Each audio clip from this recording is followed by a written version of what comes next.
to Physical Sciences.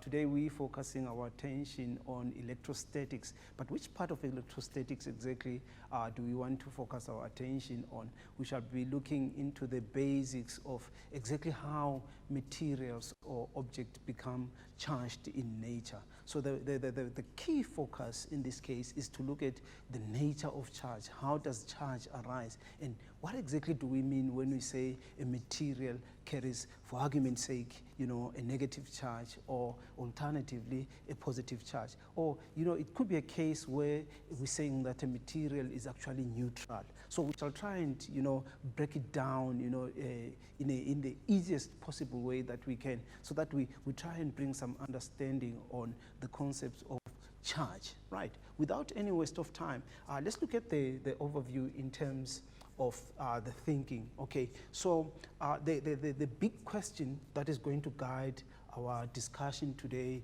is the thought around how objects become charged, either positively or negatively. So how does a material acquire a certain type of charge? So already it points out that we have got two categories of charge. It could either be positive or negative, and the conjunction or suggests that it can be one of the two, not both, okay? And then the second point for our thought for the day is what determines the magnitude of charge. So we are worried about how big a charge is. So when we talk about magnitude, we actually talking about the size that it carries, a material carries in terms of the charge. Now, from a specific type of material that we shall use that. Now, in terms of the concept, right, what we already know, or the assumption of what exactly we already know, is that we talk about the physical properties of materials in terms of conductors. So when you talk of conductors, what exactly are you talking about? You're talking about electrical conductivity in this context. So conductors are essentially materials that allow charge to be transmitted through them, or they can carry charge from one material to the next. So we refer to those materials in terms of physical properties, that these materials are electrical conductors, because in a different context, we may talk of thermal conductors, which obviously has to do with what? With heat, right? In the opposite end of conductors, we've got insulators. What are insulators? Insulators, actually, in terms of physical properties, they display or they exhibit the opposite of conductors. These are materials that actually exclude charge or do not allow charge to be transmitted through them. However, there's something that's quite unique about insulators as far as static electricity is concerned, which is something which will form part of our discussion for today. But the key idea is around the origin of charge. So the origin of charge, we talk about either positive or negative. How does the material become positive or negatively charged? So that's the big idea in terms of today's session, right? Okay, now the terminology in terms of the keywords, science is a language on its own. So the language in terms of how we use it in science would definitely differ from the everyday spoken language. So terminology, a very, very critical component of science, which forms the basis of our understanding. So that much said, we also want to appreciate the fact that, when you look at the definitions, it's either all or nothing. It's either you're given the 2 marks or nothing. In some cases, you may be given a statement and then you must identify the correct term. You are still matching, the description to the appropriate definition. So it's all or nothing. The examination guidelines are there for us to refer in terms of what is acceptable as far as definitions are concerned, right? So the first keyword that obviously this has got to do with the big idea of electrostatics. Now we talk about static electricity, or we deal with charges, okay? But what's so important about charges here is that these charges are actually stationary, okay? Charges that are stationary, okay? Not moving in the context of flowing, which is what distinguishes electrostatics and electricity. So the word static suggests that the charge is stationary. And then the word electro suggests something about charge, and this is about electrons essentially, okay?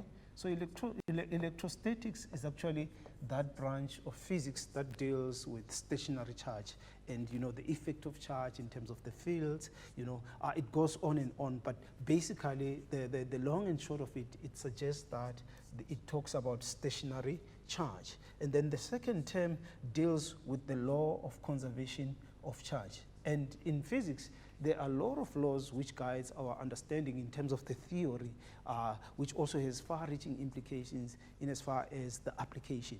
But now, when something is conserved, you know, you'd realize that with all these principles or law that suggest something about conservation, they essentially say to us that, okay, there is a certain aspect, usually it's in a closed system, or a certain quantity that remains constant. A quantity is anything that can be measured, you know, charge can be quantified. We shall talk to that at a later stage. But when we say the law of conservation of charge, we actually refer to exactly what happens when materials interact with each other in terms of charges. And the quantity of charge, which is the total, the net, remains constant. When something remains constant, the key idea is that that particular quantity does not change. Okay, or it is conserved, put simply, right? And then the other term is quantization of charge. This is a very, very important aspect of, you know, determining the magnitude of charge. And this has a lot to do with how do we determine, okay? This has a lot to do with how we determine the amount of charge carried by a material. So I'll put it as a question for now. How do we determine the magnitude of charge, right? The magnitude of charge on an object, okay? Right. So this law is you know, is fundamentally key in the sense that it guides us in terms of saying, when we say something has got a certain amount of charge, you know, in terms of how charge arises, it will give us an indication of whether electrons were removed from it and or electrons were actually added to it. But it also speaks to the number of electrons. So that's the language that we're gonna talk about. So the net charge has a lot to do with the law of conservation of charge. The word net on its own suggests that it's the total, it's a sum, it's an addition. So the word net is one of those key words across many of the topics in science that obviously, you know, talk about the resultant charge. You know, we can talk about the total charge, the sum of charge within a system that is given. So the word net is going to be used once too often than others. But take note, the word net suggests the sum or total, right? So net charge talks about total charge, okay? It talks about total charge. Okay, take note of that. And then triboelectric charge. This has to do with, you know, insulators, materials. We shall make a demonstration in due course, which shows how materials are charged. So when two materials come into contact with each other, you know, there could be friction, you know, the force exerted by one surface on another.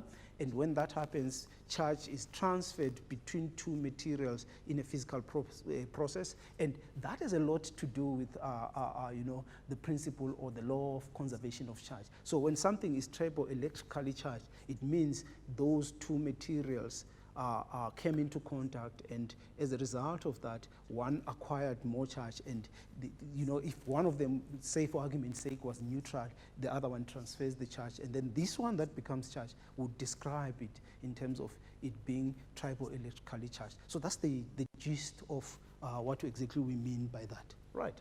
And then so this is the origin of charge. That's the main idea that we want to entertain. Having said that, let's move on to, you know, how exactly charge arises. So a neutral material, so if something is neutral, what exactly does it mean? If something is neutral, it is uncharged, okay? It carries no charge, right? Now, we need to be very careful around neutral materials or objects. It carries no a net charge. In other words, the net charge is equals to 0, okay? So if it carries no net charge, it means zero net charge. Now, if the net is zero, remember, any matter, as we know it from an elementary level, consists of subatomic particles, your protons, your electrons, your neutrons, you name them. And each one of these, the proton is positive, the electron is negative, the neutron, as the name suggests, it's neutral, okay? Now, if the number of positive charges equals the number of negative charges, the net charge is zero. But wait a minute, does it exactly mean that, in other words, there are no charges? Definitely not. It means the net charge equals to zero. It means there is an equal number of positive to negative, right? So that's what we mean when we say there is an equal number. So the net charge is equals to zero. So if it's neutral, that's the implication of that. So if, for argument's sake, we add electrons to a neutral material, it has what is called excess electrons, what we would describe as excess electrons. Now, if something has excess electrons, it doesn't mean that it doesn't have positive charges. It means there is more negative charges than positive, right? And then also, on the other hand, we've got what is called polarization. A material may be neutral. However, the distribution of the charge will be such that one end of that material has an accumulation or a collection of positive, okay, while the other end has got an accumulation of negative. The net charge here is zero. However, one end of the polarized material becomes negatively charged, while the other end becomes positive. This is typically what happens with water molecules, okay? Water molecules are polar. It means they are actually polarized. This is one perfect example of what polarization is all about, okay? And then what happens if a material loses electrons? Now, suppose initially the number of electrons equals the number of protons in a material. Now, you know, it also suggests that the material is actually neutral. So what if we remove some electrons? It means there will be excess protons. But the excess protons were not a result of adding protons, okay? Let's go back, rewind. If we go back again to the atomic model, you know, the structure of the atom, you'd understand that the electrons occupy these orbitals, this energy level. So it's easier, it's actually practical to knock out electrons or bring in electrons than to add positive charges or remove them either, okay? So if we lose electrons, what's going to happen? The material becomes positively charged. So if it is positively charged, it means it has excess protons. But these protons were not added. What actually happened is we removed the negative charges. So that's how a positive charge arises on a material as well as a negative charge. So negative is a consequence of gain of electrons, while positive is a consequence of loss of electrons, right? Okay, having said that, we also know that there is interaction between opposite charges. They exert a force on each other. You know, opposite charges, they tend to attract, while if they are alike, they tend to repel, right? Okay, so this is in terms of the forces. But now, if we can quickly summarize what the concept or the idea of how charge arise. And now when we talk about charge, we talk about positive as well as negative, okay? These are the two classes of charge which you need to keep in mind. There's positive as well as negative, right? So all forms of matter contain three subatomic particles: protons, which are positive, electrons, which are negative, and neutrons, which are neutral, okay? So remember, electrostatics has to do with the movement of electrons. Electrostatics, okay? So the charge arises as a result of removal or addition. So if we remove, it's gonna be a positive charge, okay? If we add electrons, the material becomes negative. That's how charge arises. But keep in mind that neutral materials have a zero net charge, which does not suggest that they have no charges. Having said that, let's take a short breather, and then we'll go deeper into detail and look at how these charged materials interact with each other in as far as the principle of conservation of charge. Let's take a short break for now.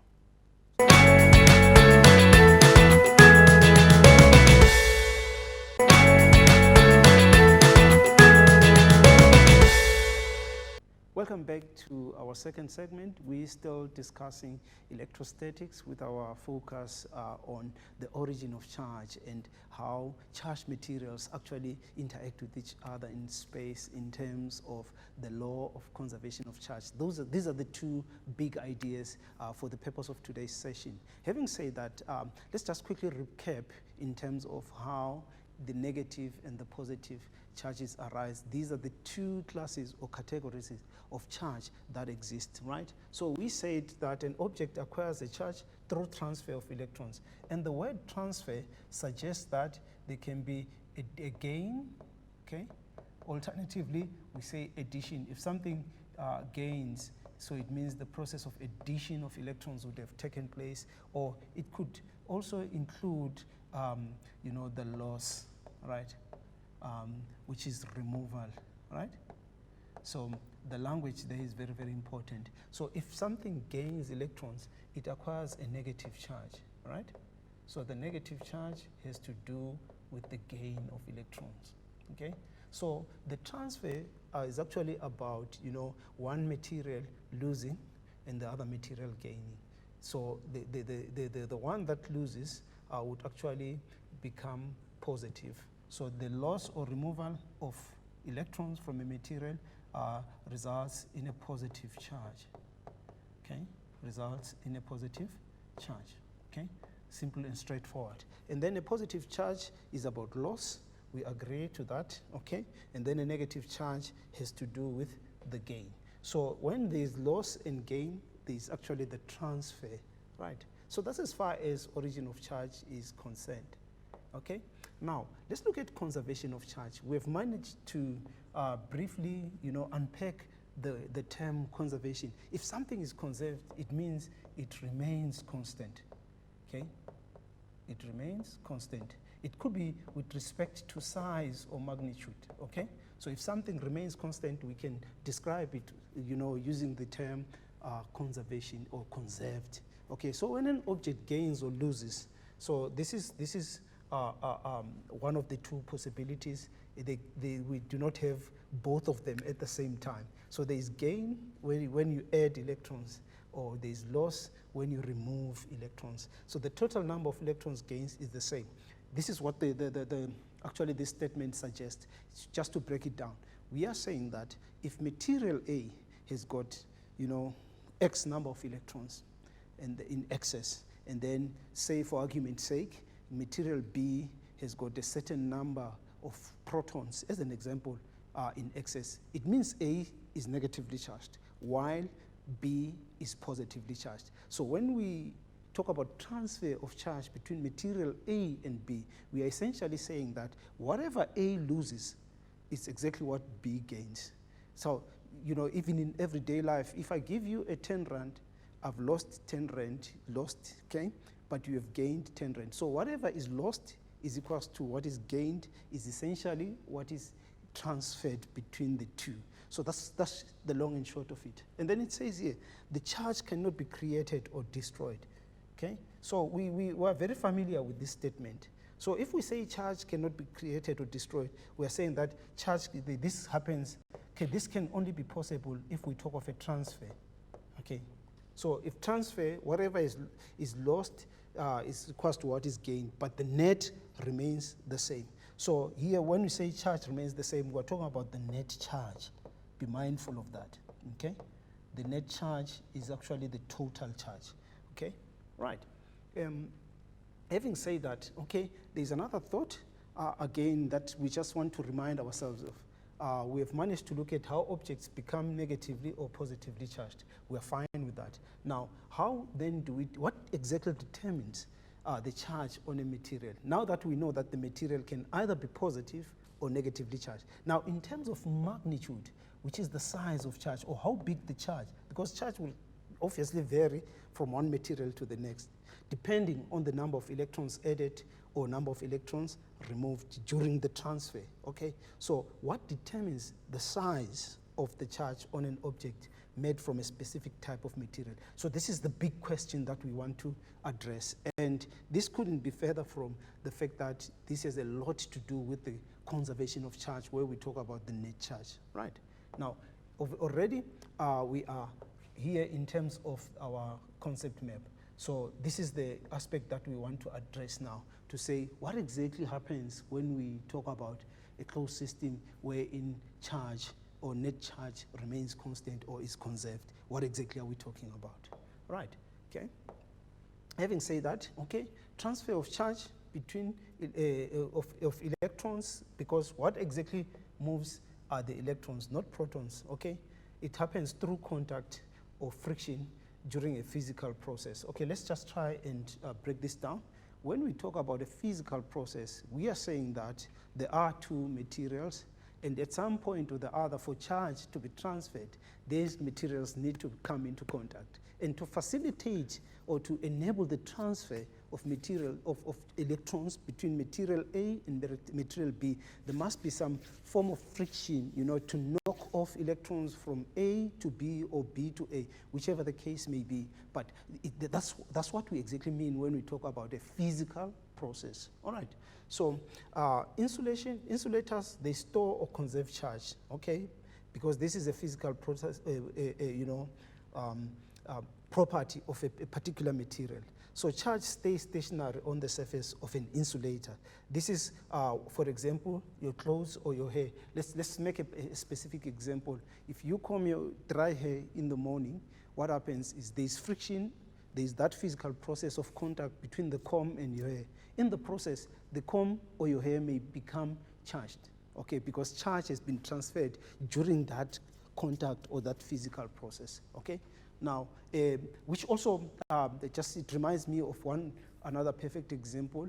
You know, if you take off your jersey on a hot summer day, you know, when the air is dry, there's a friction that happens which occurs between the surface of your body and the clothes, and then you'll hear those, you know, sounds, it's like sparks. Even if it's in the dark, there will be sparks.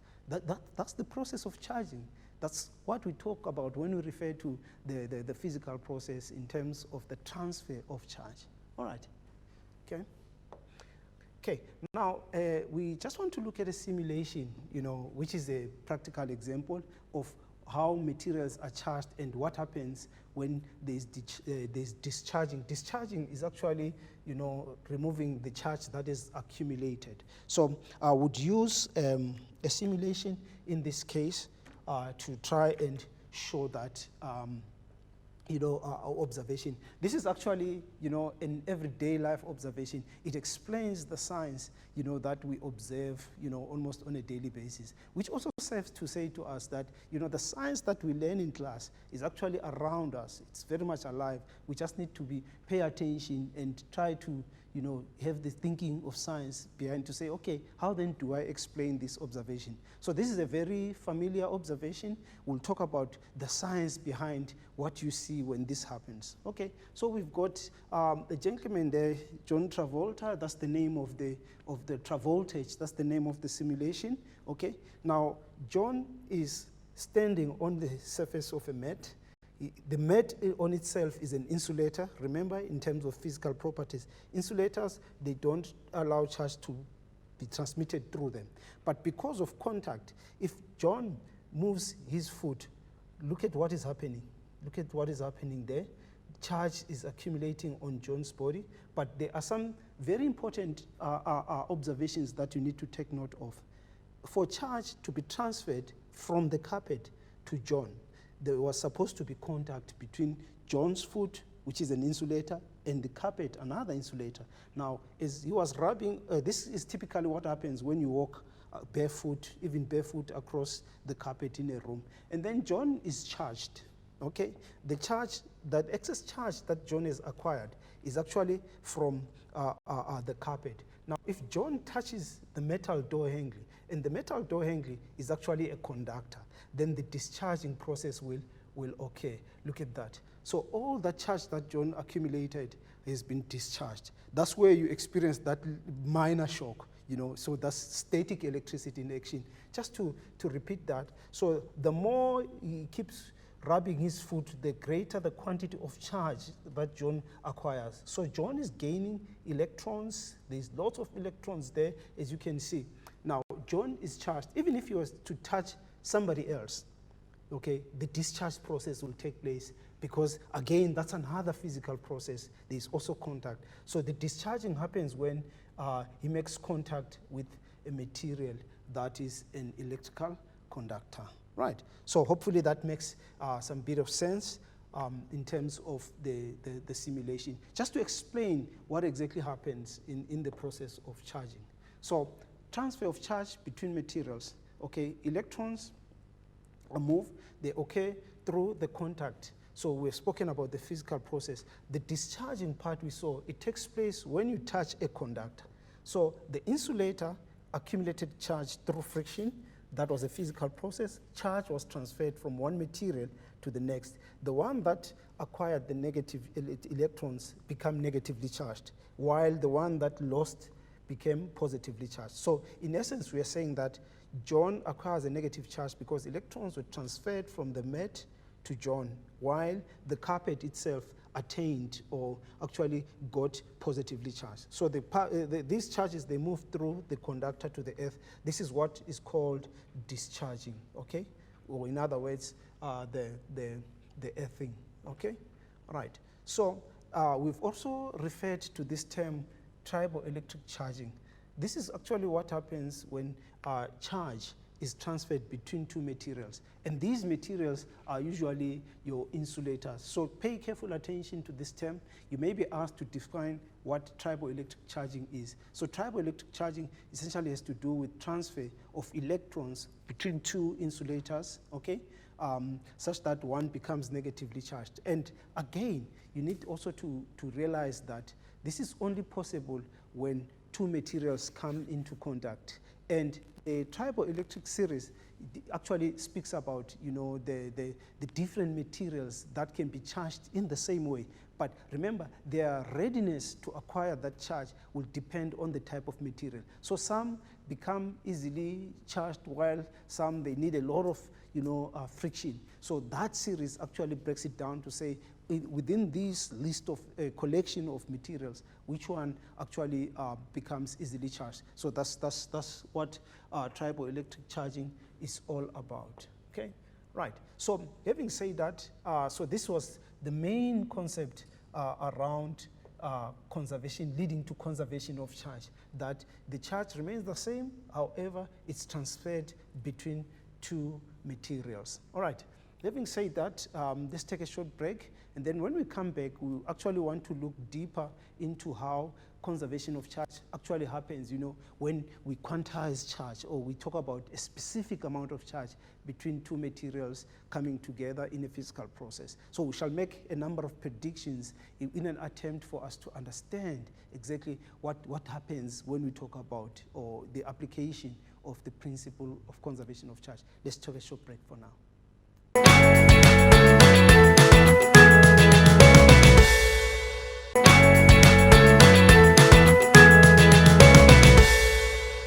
Welcome back to our third and final segment. We're still talking electrostatics, charges, the origin of charge, and how charge is acquired in terms of two materials coming into contact with each other. As a result of that, one acquires, you know, a certain amount of charge. But now we just want to focus our attention on what affects the magnitude of charge when, you know, charge is transferred between two materials, right? So naturally, we know that any two charged materials, they exert an electrostatic force on each other. And this electrostatic force is very important for us to also identify it as a non-contact force, right?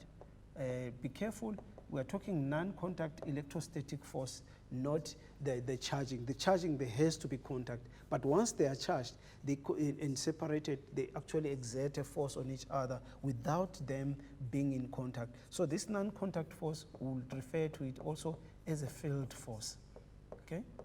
So this non-contact force is actually a field force. So what do we know already from, you know, our earlier grades? That opposite charges attract each other. Opposite, we're talking about positive and negative, okay, or negative and positive, whichever comes first, the order is not important. As long as they are opposite, they would exert a force of attraction towards each other, okay? Then like charges, they tend to repel each other, okay? Like, what do you mean? Positive and positive, they exert a force on each other, okay? Away, they tend to push away, while opposite, they tend to pull together. So remember, as you know it, a force is a push or a pull. So these are the pushing, these are pulling together. And this can also be a similar case with the negative charges. They also exert an electrostatic force of repulsion on each other. So the key terms is attract and repel, right? Okay, and then once more, these neutral materials, they certainly carry a charge. However, the net charge in a neutral material is equals to 0. We're still emphasizing that fact to say here that it doesn't mean that there are no charges, okay? It says to us that the net charge is actually equal to 0, okay? Is equal to 0. What does this mean? It means that the number of positive charges equals the number of negative charges, okay? But if you look at the balloon in this snippet, it has got the same number of positive charges as the negative charges. But what does this tell us? It tells us that it's neutral, but there are charges as you can see them. However, if we bring this, this neutral balloon towards this neutral jersey, because of the charges, there will be forces that will act on each other, on these two materials. Why? Because we've spoken about polarization. And polarization actually has to do with forces between like or opposite charges. So why are we saying that there will be forces here? So if we draw this balloon closer, the negative charges on the balloon will actually attract the positive on the jersey, while at the same time repelling or pushing away the negative charges on the jersey. So there will be a force between these two that acts both attraction as well as repulsion. Okay, right. And then another very common observation happens when you bring a charged material closer to a neutral one without making contact. And remember, we spoke about field forces, field or non-contact forces. Okay, these are field or non-contact forces.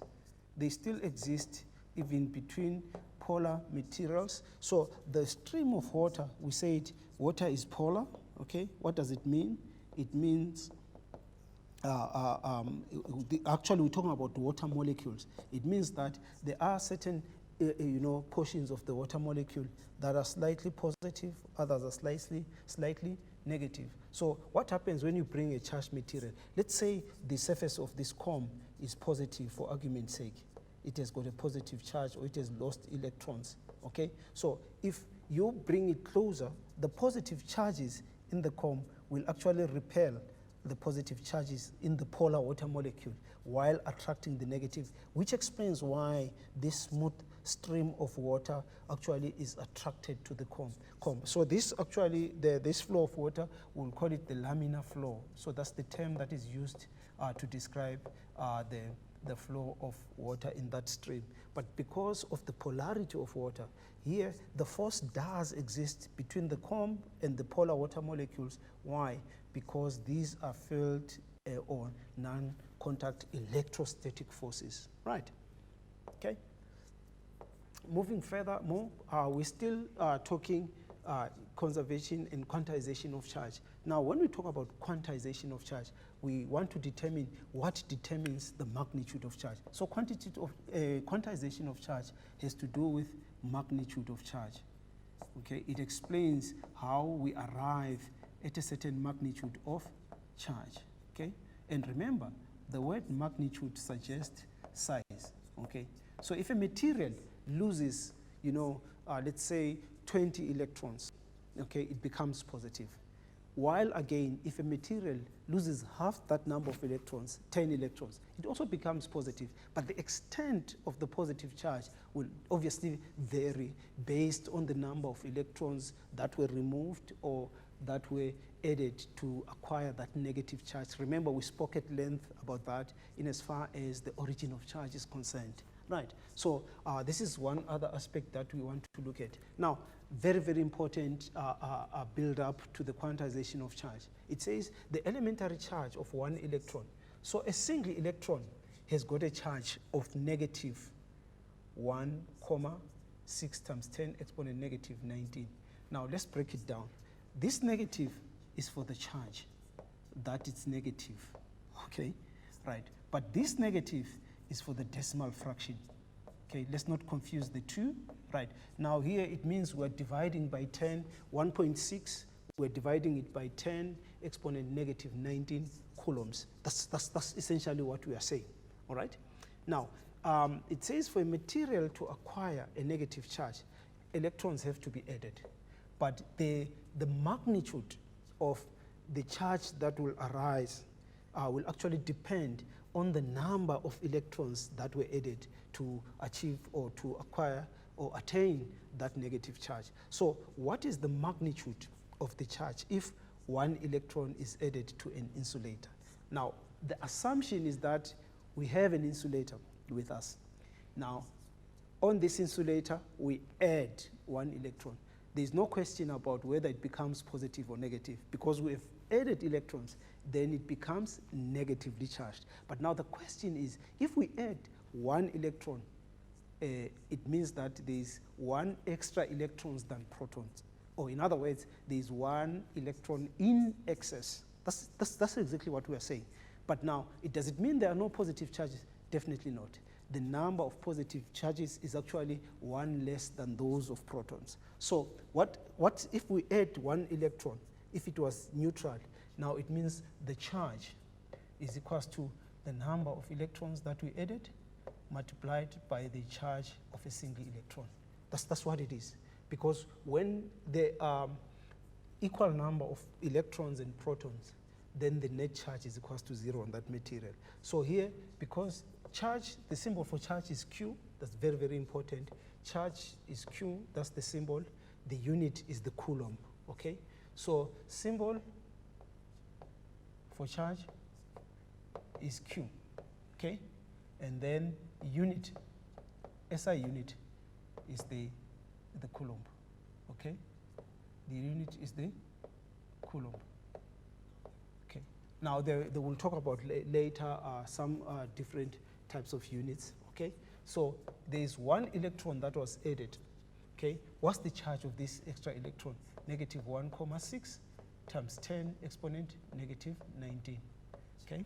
Now the charge on this one will actually be equals to negative 1,6 times 10 exponent negative 19 coulombs, okay?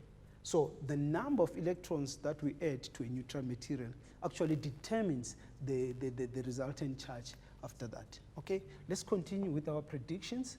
Right, now what is the magnitude of charge if 10 electrons are added, okay? Now if we add 10 electrons, the charge becomes NQE, okay? This is actually what the principle of charge, quantization of charge, that's how we represent it mathematically. Now, the charge is equal to how many electrons were added in this case? 10. So we added 10. Now, if we add it, it means it's going to be negative 1,6. That's the elementary charge, negative 19, which is a constant. It won't change, right? So if we multiply that by, it actually gives us a charge of, okay, 16 times 10 exponent negative 19, okay, coulombs. All right. So that's exactly what happens there. And we are saying that even if we put it to one decimal place, this then will be equals to negative 18, okay? Just to confirm that. So if you multiply it by 10, it's like you're saying 10 exponent 1.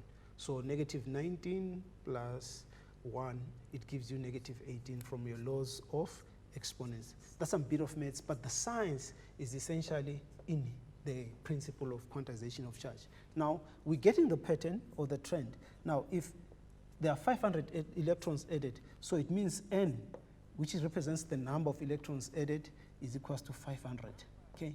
So the number is actually just a number, it doesn't have units. So I'll just say 500 electrons were added.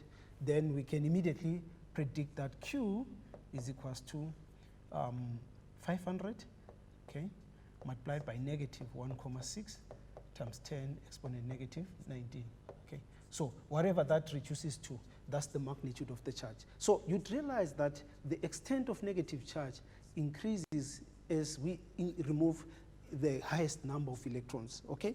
So if we remove 10 and we remove 500 electrons, in both cases, the charge will actually be negative, but the extent of the negative charge actually is influenced by the number of electrons removed or added in that case, which takes us to the next part, which says the elementary charge is still the same constant that we are given, okay? So for a material to acquire positive charge, electrons must be removed. We've been saying this, many times before. Now it says, what is the magnitude of the charge if one electron is removed?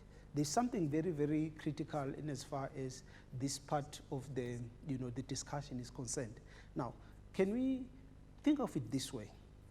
If the number of electrons equals the number of protons, what are we saying? We are saying that the net charge is equals to 0. So if the net charge is 0, it suggests that then the charge that a proton carries is the same as that of the electron. However, it's positive.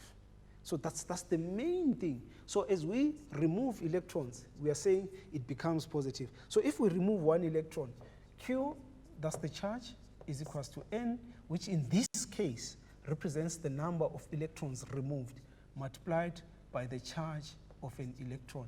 But this charge of the electron which is removed, it means then Q is equals to 1 electron removed. Then if we remove the electron, it becomes positive 1,6 times 10 exponent negative 19 coulombs, right? So then our Q is equals to positive 1,6 multiplied by 10 exponent negative 19 coulombs. Remember that negative is for the decimal fraction, but essentially this charge is positive, okay? And then it goes further and says here that what if we remove 20 electrons? Now we are saying N is equals to 20 electrons removed, okay? Just to qualify that, 20 electrons removed, right? So we go back to the quantization. Q is equals to NQE, right? So Q is equals to 20 multiplied by positive 1,6. Because we have removed electrons, the charge that results is positive, very important, multiplied by 10 exponent negative 19 coulombs, right? So this is actually giving us the actual charge. So if we go to our calculator, we can immediately say, okay, we've got 20 multiplied by positive 1,6 times 10 exponent negative 19. You also need to familiarize yourself with using the calculator. So this is 3,2 times 10 exponent negative 18. Okay, this is Q is equals to 3,2 times 10 exponent 18. Okay, so this is 3,2 times 10 exponent negative 18 coulombs. So we can immediately pick up that trend to say the charge will definitely be determined by the amount of electrons added or removed. So to arrive at the principle of quantization of charge, ultimately we are saying that every charge in the universe is actually an integer multiple of the elementary charge, which takes us to this mathematical equation, which is actually what the principle of quantization of charge is all about. And remember, mathematically an integer is a whole number, okay? So the number of electrons cannot be 1.5, 3.2. It should be, a counting number of electrons added or removed, right? Okay, so that's basically the main idea in as far as the principle is concerned, right? So we've managed to look at quantization of charge, right? Origins of charge, and as well as the conservation of charge. So all matter is made up of positive and negative subatomic particles, but remember, the transfer is actually about the electrons, right? Having said that, I think we're getting the gist in as far as the two main thinking ideas that we started with to say how exactly charge originates, be it positive or negative, in terms of transfer, which also entails loss or gain, as well as what exactly determines the amount of charge that a material acquires based on the number of electrons removed or added. So that's how we arrived at the concept of, how charge is quantized in terms of, the number of electrons removed or added. That gives us that the charge is actually in multiples of the number of electrons added or removed. Having said that, and because of time constraints, that's the only time that we have to cover the ground that we've covered just for today. From myself, Themba Ncube, cheers and bye-bye for now.